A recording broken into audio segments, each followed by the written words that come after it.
Ultimate session of the MRSI seminar series presentations under the MRB Interchange Knowledge Hour initiative. As you know, I've been observing the attendance for these sessions over a period of time from the first one to the last fourth one, and I'm very happy to see that it has been the attendance has been steadily improving over the last four sessions. I'm happy that people are seeing the value of attending these sessions, and where some excellent work done by various units of IMRB were presented at the MRSI seminar. As I mentioned in the last session, over 200 people have been attending the sessions from India, Bangladesh, Pakistan, Sri Lanka and the Middle East. Today's session is especially important because we have two cutting-edge papers where technology, high technology is involved. The first one is a research on pricing, and the second one on the segmentation. The first one on pricing actually received the best paper award in the MRSI seminar. So that's a very noteworthy one, and I'm very happy to say that today that paper is being presented. The pricing research paper is from Surbi, and I had personally worked on a very similar study, and again I had worked with the MSG team itself, not on this one but on a different one where a very large number of attributes were involved in the CBC design. I am sure more of this Sanjay Pal will be able to talk about. And the second one is on segmentation, and that's also an excellent paper. Today's chairperson is Sanjay Pal, and he will talk more about the papers and the authors. Just before I hand over it to him, for the benefit of people, I will just introduce you to Sanjay. He is the managing director of Sirius, which is now MRB Bangladesh. He is a double master's from University of Calcutta, having an MA and MBA degree. He has over 16 years of experience in research, a research professional to the core. His motto has been about strategic planning through consumer insights. His strengths are in quantitative research and analytics. You may be happy to know that he has specialized in consumer goods, finance and telecom verticals. He has worked with primarily most of the Cantor agencies, TNS, IMRB, Mumbai, and also with Millward Brown, where he looked after optimizing communications for Africa, Middle East and the Asia Pacific region. Without much ado, Sanjay, this is now over to you, please. Thank you. Thank you, Raja. Thanks for the introduction. Good afternoon, everyone. I'm happy to welcome all of you to the Knowledge Hour Session 5. It's the all MRSI seminar series, and as Raja mentioned, it's the penultimate session of this with the two outstanding papers, I would say. As all of you know, the theme today is new wine in old rum bottles.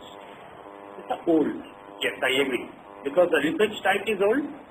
It's again the segmentation and the choice estimation, but the approach is new, a shift from the frequentist probability to the Bayesian statistics. I know it's hard, too much of statistical, but I'm sure when the presenter will take you through, you will understand that how easy it could be. From a marketing perspective, both the papers are a reflection of the current market scenario. Not only in India, for Asia Africa region as well.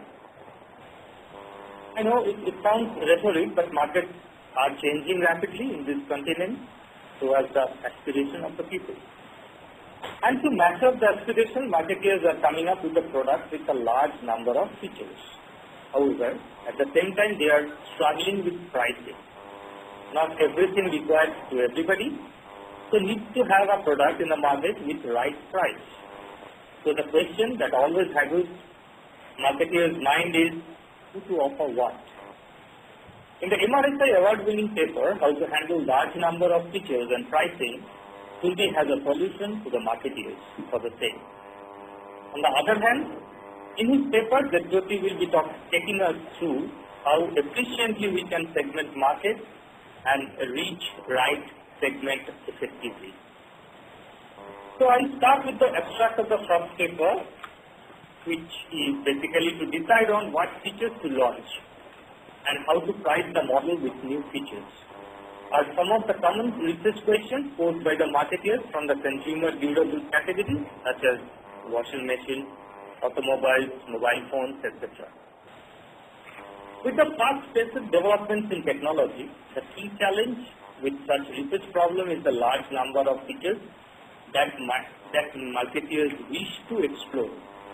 Some categories involve more than 100 features.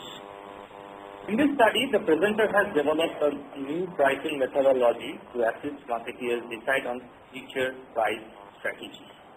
This new approach has been compared with the traditional pricing models, specifically for the large number of features.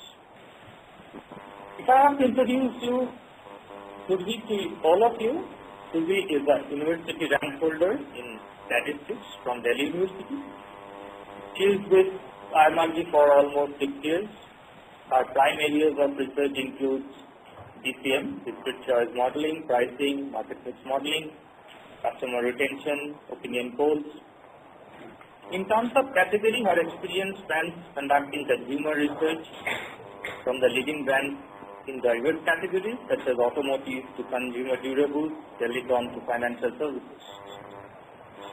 Survi has a habit of churning out winning papers. She has done it in MRSI, retail, in IIM Lucknow, and our own Bhuti Mathur Award for innovation. But to know Survi well, we should also know her other interests. She has interest in fine arts. It ranges from pencil sketching to acrylic. Theatre is also her love. She takes part in theatre workshops and performs on stage. Over to Survi. Yeah, hello everyone. So I'll be beginning with the presentation on how to handle a large number of features in consumer durable pricing research. Now, before I start with the presentation, I'll just give a bit of a background that, when, we have clients who, belong to consumer durable category as well as, from automobile and financial services, who usually have this problem of a large number of features. And by features, I'll just give few examples. Like if I talk about automobiles and things like, power steering, power windows, navigation, GPS, those kind of framework is what we call as features. And similarly, if I talk about, say, a smartphone category, then, whether it's an Android KitKat or different kind of software is what would form the features. So like I just mentioned, that in the consumer category, in the consumer durable categories, the products can actually be described in terms of, say, the core attributes and features. And by core attributes, what we mean is that in an automobile, it would be something like a fuel type, whether it's a diesel car or, say, a petrol car. What is its brand, whether it's, a Maruti Suzuki or, say, Hyundai or Honda. Mileage and things like that, which are the key decision-making factors when a person is buying a car. And features would be those add-on kind of accessories and, the technology which you get, like, say, the fog lamps, the music system, parking camera, GPS, power windows, that kind of a framework. Now, usually the clients who belong to the consumer durable categories, they usually have these kind of questions that, they are thinking of launching a new variant or a model. So they usually have these kind of three questions that, what should be the configuration, that is the right mix of the core attributes and the features that they should offer. Thirdly, how should they price it? And thirdly, that whether they should have one model, two models, or more than that. Now, the main challenge in these kind of research problems is that, the number of features that the clients want to test is usually very large and can actually be as high as about, say, 100 features. And in such a case, what happens is that the conventional methods, like, if you're talking about, say, plain CVC, which is the usual conjoint method, these kind of methods, they do not work when the number of features is too large. Like, say, for example, like I mentioned, 100 features. Now, what is the problem with the conventional methods? That is what we'll explain here. Now, if I was to imagine that, if I'm to imagine that, there's an automobile problem and we're supposed to handle it via a simple conjoint. So this is how the choice task is going to look like. where you have a large screen space which is given to features.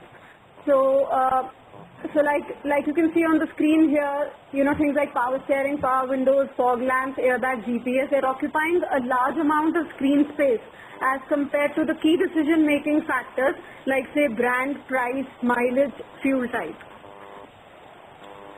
So what happens in such a scenario is that you actually land up with a distorted picture where you land up overestimating the role that features play in purchase decision making. And because you're overestimating the role of features, you also land up overestimating the price that people are willing to pay for it. And this overestimation is primarily because of the large screen space which has been given to the features in the choice card. So what we did was we devised a new approach to handle this particular problem of overestimation. So what we did was we worked on this approach which we call as divide and conquer and then unite and lead. So what we decided was we decided to break up the complex problem, which is a large number of features in this case, into similar and simpler sub-problems so that it is easier for the respondent to tackle each of the sub-problems. And then the solution to all these sub-problems are combined to give one overall solution. So what we do is, because there are a large number of features, we spread these features across different panels so that every panel has few features in it so that it is easier for the respondent to tackle it. And these panels are created such that the core attributes, like we mentioned, the key decision-making factors are covered across all panels. And some of the features are kept overlapping across the panels so that once we are merging all the sub-solutions together, it is easier for us because, there are these kind of pivot features which assist the merging across all panels. Within each panel, we conduct two trade-off exercises. One we call as the core CBC, which is all about, the key decision-making factors being traded off together. And the second part, which we call, is the feature price CBC, which is primarily between the feature bundles and pricing. And then we merged all of these conjoint exercises together using Bayesian statistics to arrive at one model pricing simulator. Now this is how core CBC choice chart usually looks like, and this has been specifically designed to control the problem of overestimation. So like you can see here, now what we have done is, in the previous choice card where we had shown you that, power windows and power steering and everything was forming a lot of cluttered space, what we have done is we have crunched it down into model type, which we are calling as, say, the basic model or the mid-level model. So in a nutshell, what we are doing is we are giving equal space to all the core decision-making factors, and the features together are just given a name as, whether they belong to a basic model or a mid-level model or a top-end model. And usually talk about automobile categories, these kind of bundling of features is pretty common, so it's quite easy for the respondent to also understand that, whether he is opting for, say, a basic variant or a mid-level variant or a top-end variant. And also, before the person enters this conjoint exercise, we do brief him, we do familiarize him with, what all features are there in each of the model types and what those features actually mean.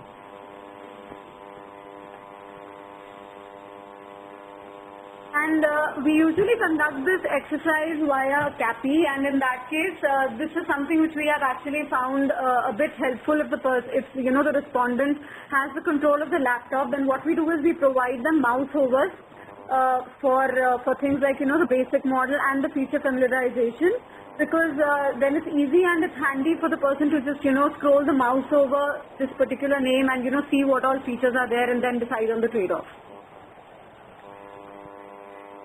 Now in the second exercise, which we call as the feature price CBC, what we do is we just focus on the feature and price. But here what we do is we create a randomized design, which is primarily, again, like I mentioned, between the features and the pricing. But what is special about this design is that, we create bundles which are varying in sizes, For example, that you can compare say a 6-feature bundle with say a 4-feature bundle, and similarly you can have more like say a 10-feature bundle being compared with say 7 or 8-feature bundles. And secondly, there are varying features in any bundle of any size. That is right now, in say the example you're seeing that it's a mixture of say power steering, power window, music system, fog lamps, AC and leather seats for option 1. But in any features, it could be a different set of features which is coming, like it could have a navigation, or it could have, it could have any other feature of that kind. Then what we also take care is that the price of the features which we show for the bundle has to be realistic. By realistic, what we mean is that there is a higher cost associated with a bundle which has more number of features or has relatively more expense, like say for example airbags or ABS in automobile. Now you may also notice that the way we host this particular conjoint exercise is that we show the base price of a car to a respondent, which actually depends on his previous answers which he has been giving. So say for example, if I'm a respondent who has been looking for 1,000 cc cars, then I would show him the entry level prices for 1,000 cc car which exists in the market currently, which we call as the base price of the car. Then we show them the price of features which is associated with each bundle, and below that we show them the total price of the car, which is the base price plus the price of the feature bundle. And this and the reason to show the total price is so that the respondent actually keeps his budget in mind while he's making a choice. Because usually what happens is that that when we are conducting a conjoint exercise which just has the features and the prices in it, then people they tend to not relate it directly to the money which they have in hand.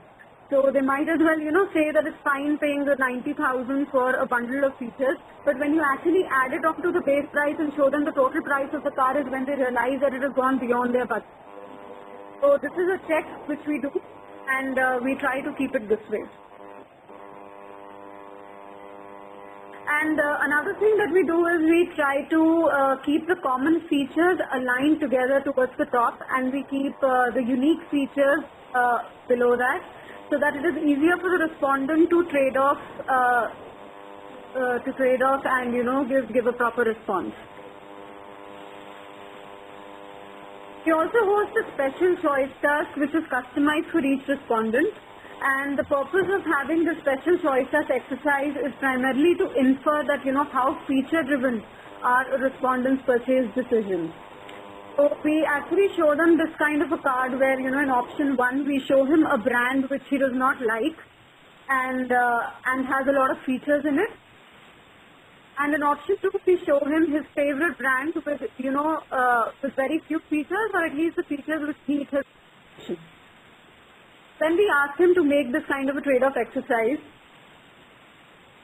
So say for example, if a respondent is willing to switch brand that he does not like and he's doing it getting a lot of features in it, then it means that for this kind of a respondent, features are actually very important as compared to the brand. Whereas if a person still sticks to the brand that he likes, despite it having, not so many features, but the ones which meet his requirement, then it means that the respondent is not so feature-driven. So this is an exercise which gives us quite a clear-cut idea as to, whether a respondent is actually so feature-driven or not. Now, one of the problems, we have spoken about how we conduct the design and how the choice cards look like, and now we're going to talk about, how we analyze the results across all. Now the problem with analysis is that because we have a large number of CBCs, because we are talking about a study which is hosted across panels, and within each panel we have 2 conjoints plus a special choice section, and all of them have to be merged together. So say for example, if we host around say 5 panels in a study, so the total number to be analyzed is actually 15, and all of them have to be stitched up or merged together. So what we do is we actually extended the hierarchical Bayesian estimation for mixed logic models to merge all the CBCs together. So by merging the CBCs, what we mean is that, the feature price CBCs are actually merged across all panels, and so one kind of merging is happening across panels. The second kind of merging is happening within the panel. So within the panel, the merging actually talks about the core attribute CBC being merged with the feature price CBC, and across panels, of course, we merge, all the feature price CBCs as well as the core one. And the image that you see here is that normal distribution, which is the underlying assumption for any kind of a mixed logit model. Now we have also tried to validate that, how good is this merging of panels method, and it has actually worked fine for us. We have tested out in an automobile category. We analyzed the result for each panel separately and also after merging. So we found that the degree of error was actually quite acceptable. The mean absolute error was about 2.3 or 2.5 for the two panels that we tested. Now again, we have spoken about the theoretical part of, how we host the design and how we analyze. So now we're going to give you examples from, some of the live studies that we have done. So initially this design was tested for the automobile category, where we had about 60 features spread across 5 panels. And because we were actually quite happy with the automobile category results, we went ahead and studied for the washing machine category, where we decided to validate the new approach with the conventional methods as well as the new method which we are doing. In the validation study design, we conducted the conventional CBC, where you can see in the diagram here that the features are occupying a lot of space as compared to the other decision-making factors like, say, brand, the wash load capacity, and the price of washing machine. Whereas in the second approach, what we have done is to take our new approach forward, which is conducting the core CBC, then the feature price CBC, and then a few of the customized choice tasks. Now, for the ease of comparison, what we did was we had kept the study aspects, which is, the target group, the features being tested, everything was kept similar in both the studies. Just the conjoint part where, the way we host the conjoint is what was differing in both the studies. The new approach, what we found was that, the overestimation problem is actually under control. So we found that, the features are important, but it is not that, they are outrageously important. So like in the example which you can see here, features are about, 25% important as compared to price, which is 44, brand, which is 20, and wash load capacity, which is 14. But if you were to do the same exercise using the conventional CBC, which has a lot of screen space being given to the features, this number could actually be as high as 80% for the feature importance. And it is actually just because of the way the choice cards have been shown to the respondents.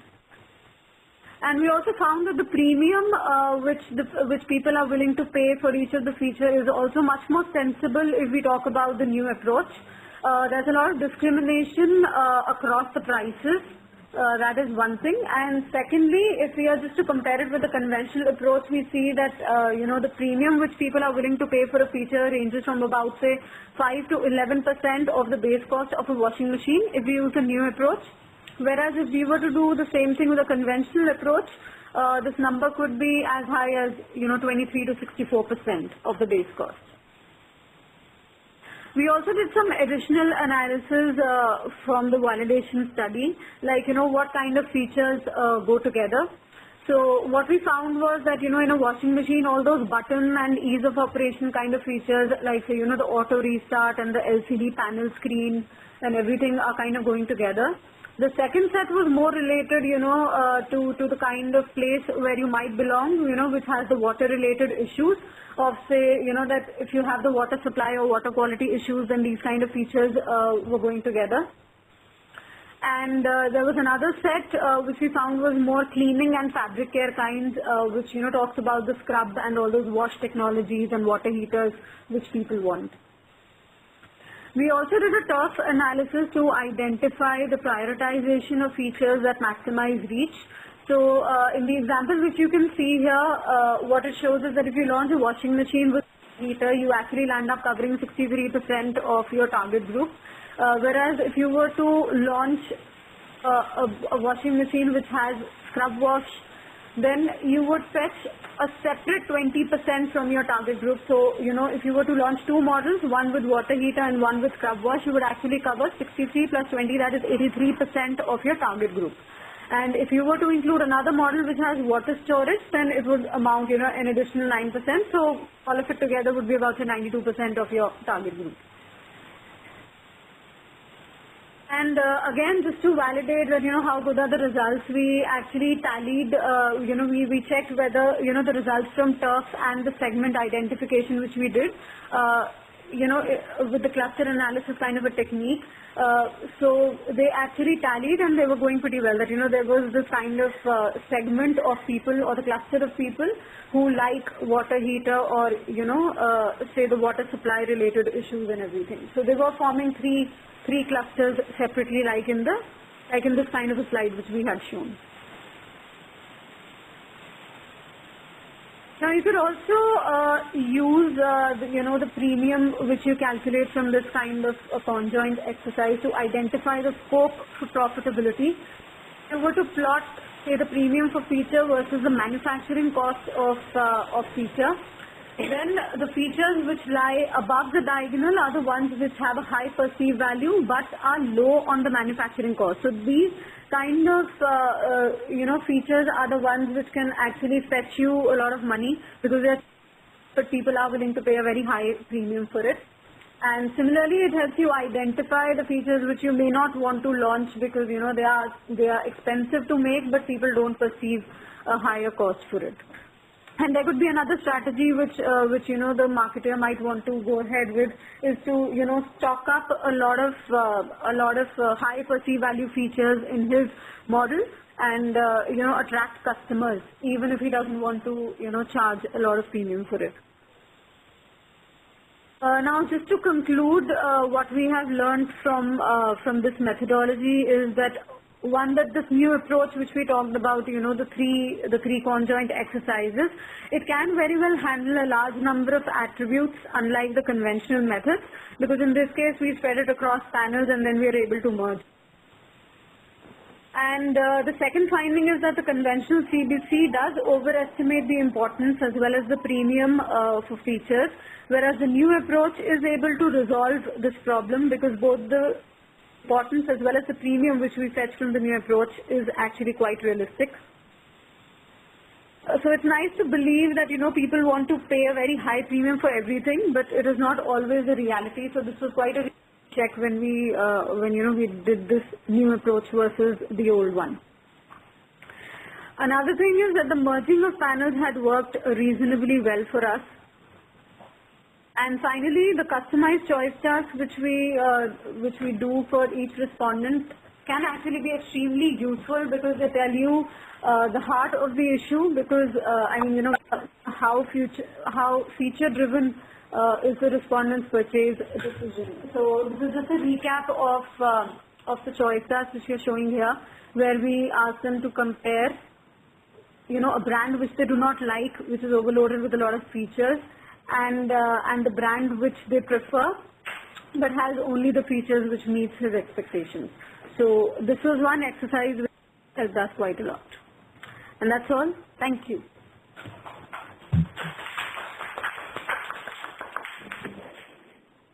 Thanks, Surabhi. Now I would like to keep the floor open for Q&A. Any questions? Hello, this is Ratnakumar here. Surabhi, can you slightly elaborate on the, last but one slide which you showed? Perceived value versus cost of manufacturing. So in this slide, like we were talking about, from the conjoint exercise, we are able to get the premium for each feature. So what we are trying to say is that, there is a manufacturing cost which is associated with each feature. There is a cost which the company has to, input while they're making the product. Yeah.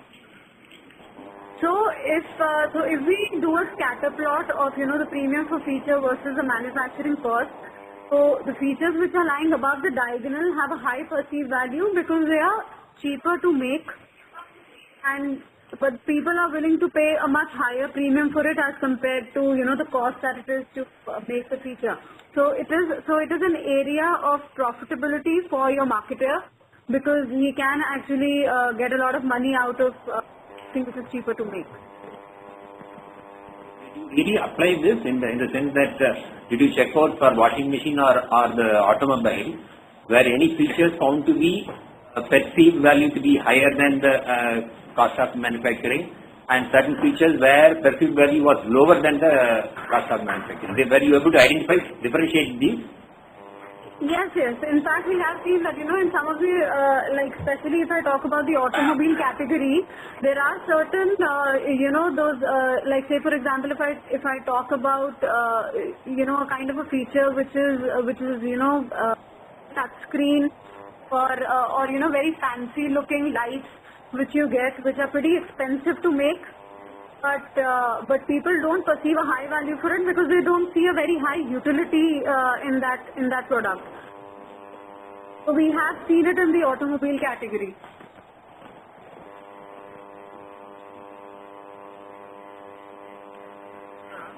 Shruti, this is Raja here. Yeah, Raja. In the earlier study that we did together on the automobile category, Yeah. I think we had the third CVC, which was only the features related, if I remember right. So you had this time as well in the durable study? Yeah, I will just open it.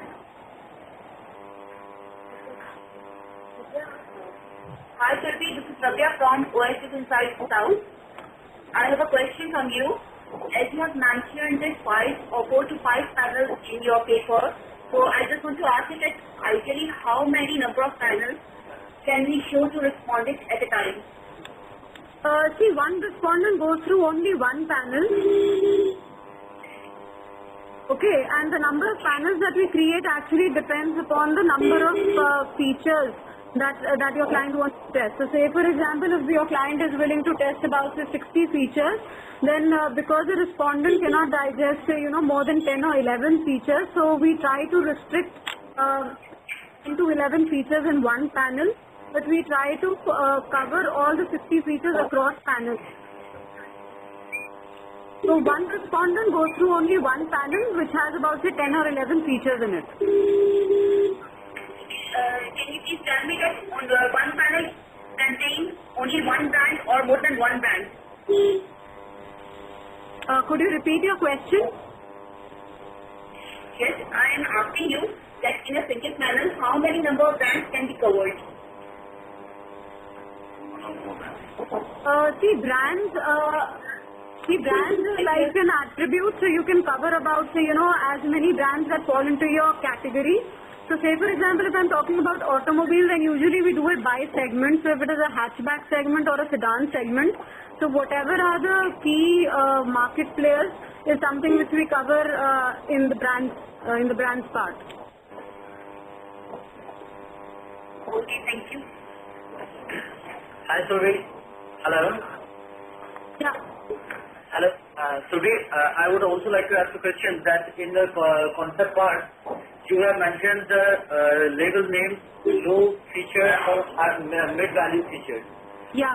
This is fine that most of the time the respondents get involved with the features and they get stuck and lots of the results also revolve around them.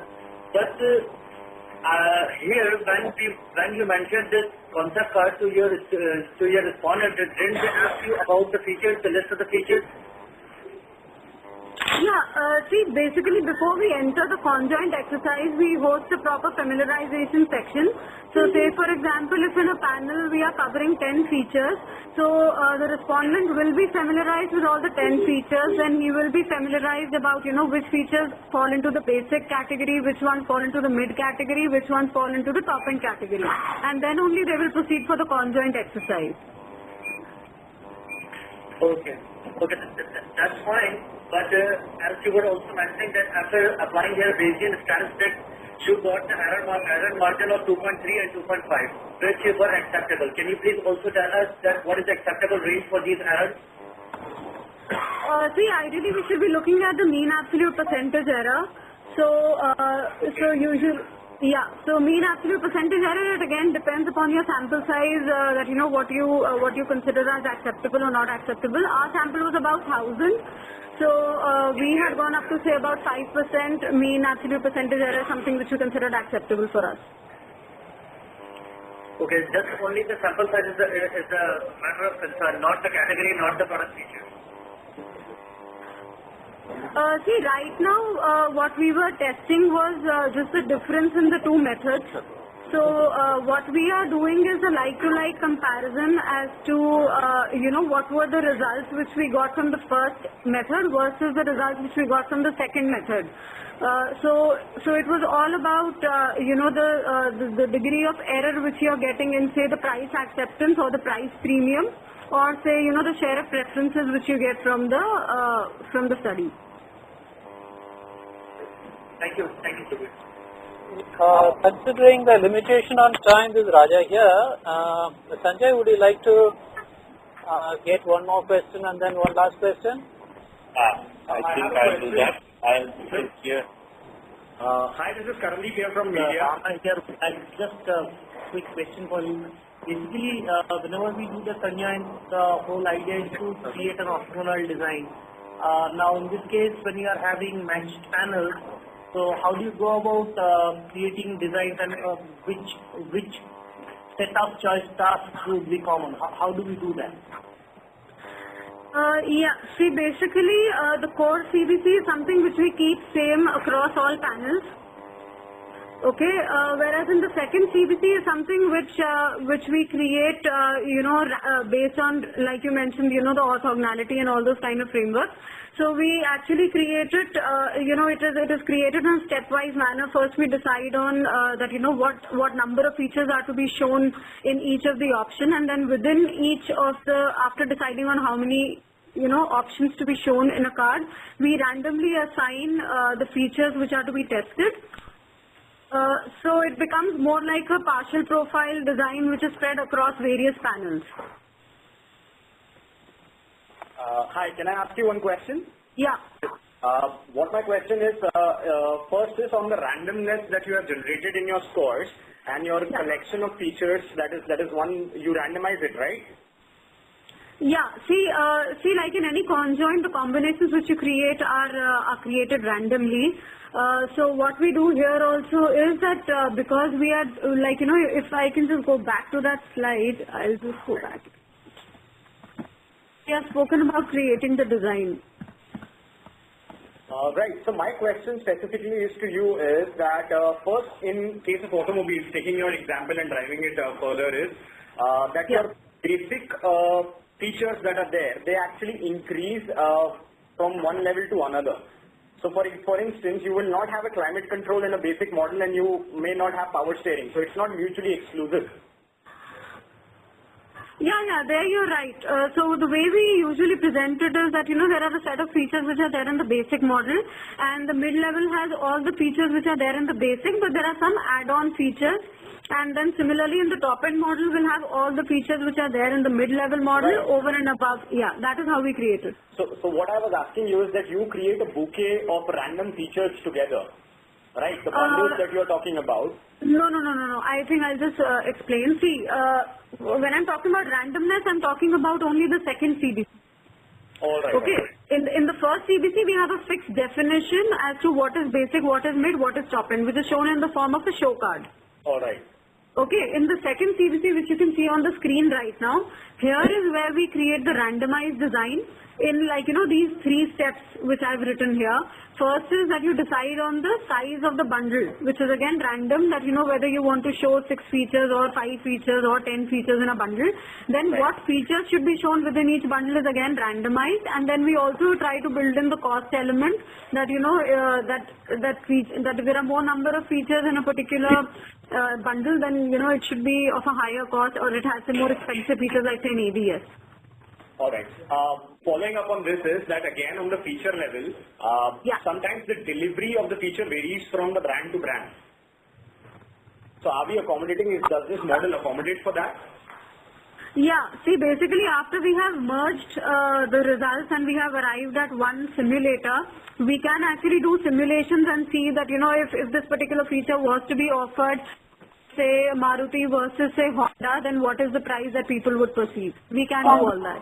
That is another aspect. What I was particularly asking is, say, in case of a music system, if there is a 4-speaker music system versus an 8-speaker music system. For instance, once again, there is a paucity of time. So I asked all the questions to be sent to her via mail.